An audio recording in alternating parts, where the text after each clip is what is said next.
আমি সেই নদী যে উর্বর মাটি মরুতে পরিণত হয়ে হয়ে ক্ষুধার্ত দাবানলের স্রোত। আমি সেই অগ্নি যা বেঁধেছে শৃঙ্খল। আমি সেই বজ্রপাত যা ছিঁড়ে ফেলে নির্যাতনের দানব গর্জন। আমি সেই প্রলয় উল্লাস যে ভস্য করে অন্যায়ের দুর্ভোগ। আমি সেই বিদ্রোহী যে মাথা উঁচু করে দাঁড়াই না স্মরণে। আমি মানি না অন্যায়ের নিঃশ্বাস, অবিচারের ছাহনি, কোনো শাসকের মন গড়া শাসনী।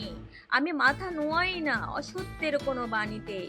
আমি চলেছি সত্যের দীপ্ত পথ ধরে, আত্মাকে জ্বালিয়েছি ন্যায়ের প্রজ্বলিত শিখাতে। আমি ভীরু নই, নই বেখেয়ালি। আমি দাঁড়াই স্পর্ধায় অন্যায়ের বিপক্ষে।